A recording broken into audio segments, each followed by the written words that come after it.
வாழ்க்கையில் இது மட்டும் நடந்துட்டால் போதும், நான் நிம்மதியாக இருப்பேன், மகிழ்ச்சியாக இருப்பேன் அப்படின்னு நீங்கள் உயிராக நினைக்கிற ஒரு விஷயம் கைக்கு எட்டுற தூரத்தில் வந்துட்டு மறுபடியும் தள்ளி போயிட்டே இருக்கா. வாழ்க்கை அப்படியே ஒரு ஹேண்ட் பிரேக் போட்ட மாதிரி அப்படியே அதே இடத்துல நின்று போயிருக்கும். நீங்கள் இந்த அஃபர்மேஷன், இந்த ஈர்ப்பு விதி டெக்னிக், ஏன் கடவுளை வேண்டது, இது எல்லாம் பண்ணுறது எது மாதிரி இருக்குது அப்படின்னா, ஒரு ஈரமான விறகு இருக்கு இல்லையா, அந்த விறகை தீக்குச்சியில் உரைச்சி பற்ற வைக்கிறதுக்கு முயற்சி பண்ணுற மாதிரி. The Seventh Sense. வாழ்க்கையில் இது மட்டும் நடந்துட்டால் போதும், நான் நிம்மதியாக இருப்பேன், மகிழ்ச்சியாக இருப்பேன் அப்படின்னு நீங்கள் உயிராக நினைக்கிற ஒரு விஷயம் கைக்கு எட்டுற தூரத்தில் வந்துட்டு மறுபடியும் தள்ளி போயிட்டே இருக்கா. அது பணமாக இருக்கலாம், உடல் நலமாக இருக்கலாம், இல்லை காதலாக இருக்கலாம், ரொம்ப நாள் காத்துக்கிட்டு இருந்த வாழ்க்கை மாற்றமாக கூட இருக்கலாம். இதுக்காக நீங்கள் பாசிட்டிவ் திங்கிங், அஃபர்மேஷன், விசுவலைசேஷன் இப்படின்னு ஈர்ப்பு விதியோட எல்லா டெக்னிக்கையும் கூட நீங்கள் யூஸ் பண்ணியிருக்கலாம். கோயிலுக்கும் போயிருப்பீங்க, நன்றி உணர்வோடு கூட இருந்திருப்பீங்க, மனசில் நம்பிக்கை கூட வளர்க்க முயற்சி பண்ணிட்டு இருந்திருப்பீங்க.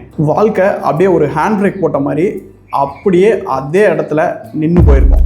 நம்மளோட ஆள் மனதுக்குள்ள உங்களுக்கே தெரியாத ஒரு தடை இருக்கலாம். அந்த ஆள் மனதுக்குள்ள கவனிக்காத, உங்களுக்கே தெரியாத ஒரு தடை இருக்கும்போது நீங்கள் இந்த அஃபர்மேஷன், இந்த ஈர்ப்பு விதி டெக்னிக், ஏன் கடவுளை வேண்டது, இது எல்லாம் பண்ணுறது எது மாதிரி இருக்குது அப்படின்னா, ஒரு ஈரமான விறகு இருக்கு இல்லையா, அந்த விறகை தீக்குச்சியில் உரைச்சி பற்ற வைக்கிறதுக்கு முயற்சி பண்ணுற மாதிரி. என்னதான் நீங்கள் ட்ரை பண்ணாலும் அந்த விறகு பற்றவே பற்றாது. என்னதான் நீங்கள் முயற்சி பண்ணாலும் உங்களுக்கு நீங்கள் நினைக்கிறது நடக்கவே நடக்காது. சரி, அதுக்கு என்ன சொல்யூஷன்?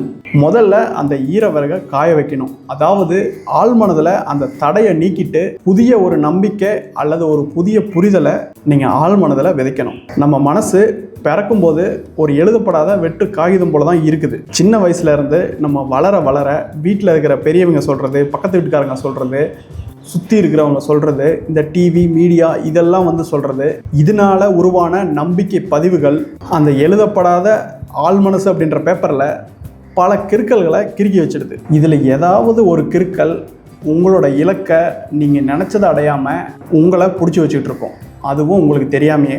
இதை புரிஞ்சுக்கிறதுக்கு சுவாரஸ்யமான ஒரு உண்மை சம்பவத்தை பார்ப்போம். விஷ்ணு அப்படின்றவர் ஒரு சின்ன கார்மெண்ட்ஸ் கம்பெனியில் வேலை பார்த்த ஒரு சூப்பர் ஸ்டார் டெய்லர். ஏன் அவர் சூப்பர் ஸ்டார் டெய்லர்? அவர் மற்ற டெய்லர்லாம் ஒரு 500-1000 ரூபாய் சம்பாதிச்சாங்க அப்படின்னா, அவர் ஒரு நாளைக்கு 5000-6000 சம்பாதிப்பார். ஏன் அவருக்கு மட்டும் என்ன ஸ்பெஷல் அப்படின்னு கேட்டால், அவர் கம்பெனியில் டிஷர்ட் தயாரிப்பாங்க.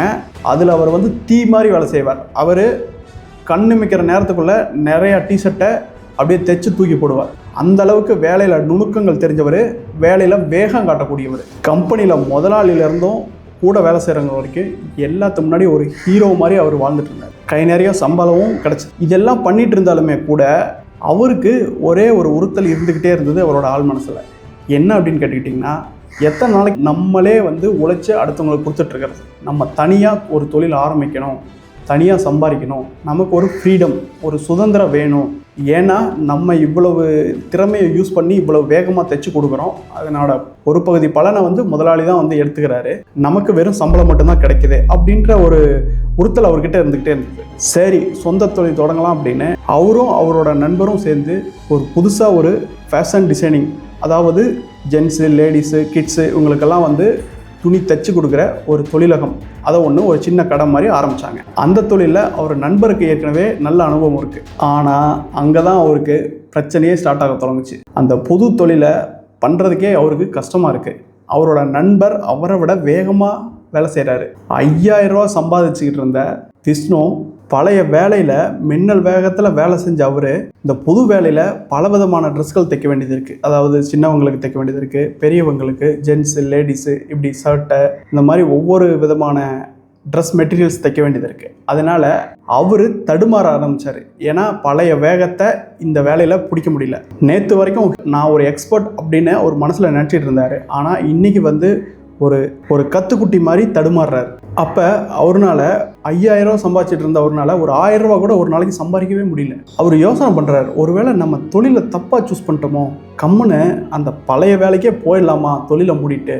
இந்த மாதிரி கேள்விகள்லாம் அவர் மனசுக்குள்ளே அப்படியே வாட்ட ஆரம்பிச்சது. ஒரு நாள் அவர் கடையை மூடிட்டு போன அவர் அவர் வீட்டில் தனியாக உட்காந்து அழ ஆரம்பிக்கிறார். ஏன் அப்படின்னா, இவ்வளோ வருமானத்தை விட்டுட்டு நான் சொந்த தொழில் ஆரம்பிக்கிறேன்னு ஆரம்பித்து இன்றைக்கி பண பற்றாக்குறையில் இருக்கிறாரு. அந்த தொழிலுமே அவருக்கு செட் ஆகலை.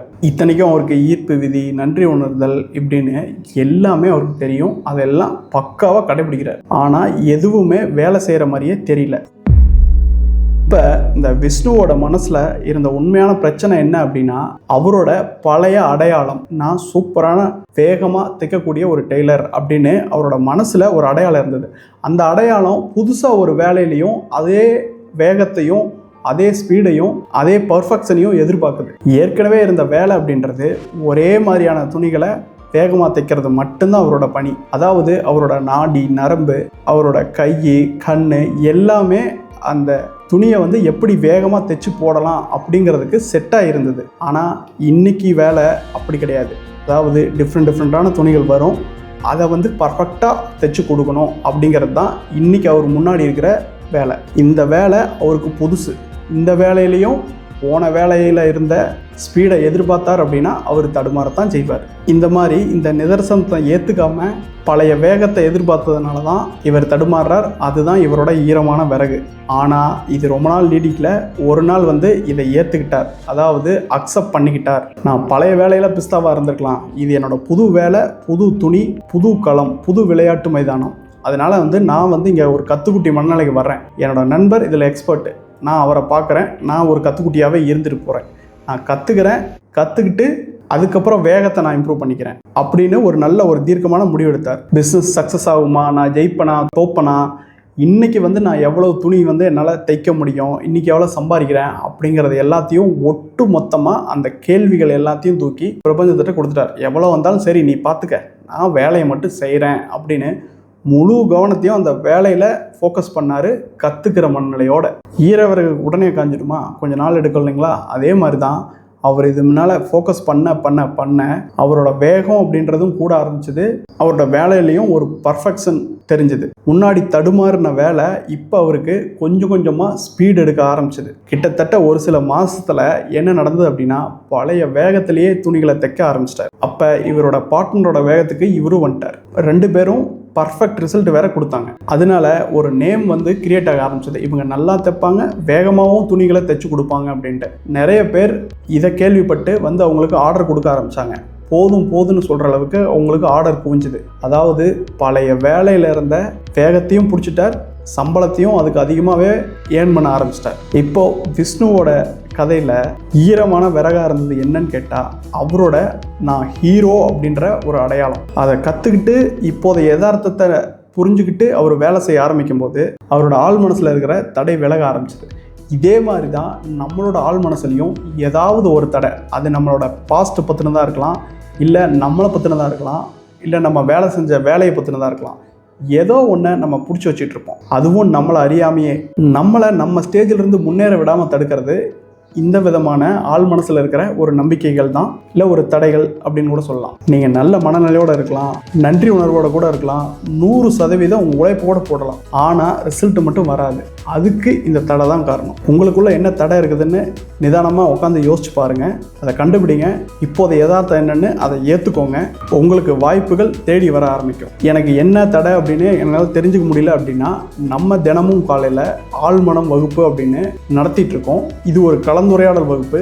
இதில் கலந்துக்கிட்டு உரையாடும் போது உங்களுக்குள்ளே இருக்கிற ஆழ்மன தடைகள் என்னன்னு தெரிய வரும். அடுத்தவங்க பேசிகிட்டு இருக்கும்போது உங்களுக்குள்ளே இருக்கிற தடைகள் விலக ஆரம்பிக்கிறதுக்கு ஒரு வாய்ப்பாக கூட அமையும். ஸோ இந்த மாதிரி இந்த தடையை கண்டுபிடிச்சு நீக்கிட்டு அஃபர்மேஷன், நன்றி உணர்தல், 100% உழைப்பு செலுத்துனீங்க அப்படின்னா உங்களோட வெற்றி மிக வேகமாக உங்களை வந்து அடையும். உங்களோட சூழ்நிலை ரொம்ப நாள் மாறவே மாட்டேங்குது அப்படின்னு நீங்கள் புலம்பிகிட்டு இருந்த ஒரு சூழ்நிலை சில வாரங்கள்லேயே மாற ஆரம்பிக்கிறத கண்கூட உங்களால் பார்க்கவே முடியும். அதில் தொடர்ந்து பயணம் செய்கிறது மட்டும்தான் உங்களோட வேலையாக இருக்கும். இது ஏதோ ரொம்ப பெரிய கஷ்டமான காரியம் அப்படின்ற மாதிரி ஒன்றும் கிடையாது. எல்லாமே நம்மளோட மனநிலை மாற்றம் தான், நம்ம பார்க்குற பார்வை மாற்றம் தான். இந்த மாற்றம் தான் ரொம்ப ரொம்ப முக்கியம். இந்த மாற்றத்தை நம்ம ஏற்றுக்கிட்டு செயல்படுத்தும் போது நம்மளோட வாழ்க்கை அடுத்த கட்டத்தை நோக்கி நகருது. இதை செயல்படுத்தி பாருங்கள். உங்களோட நீண்ட நாள் ஆசை எல்லாமே உங்களுக்கு விரைவாக வந்து நிறைவேறும். இந்த மாதிரி ஆழ்மன தடைகள்லாம் நீக்கிட்டு நீங்கள் செயல்படும் போது ரிசல்ட் வராமல் போகிறதுக்கான சான்ஸே வந்து கிடையவே கிடையாதுங்க. இதை செயல்படுத்தி பாருங்கள். நன்றி நண்பர்களே.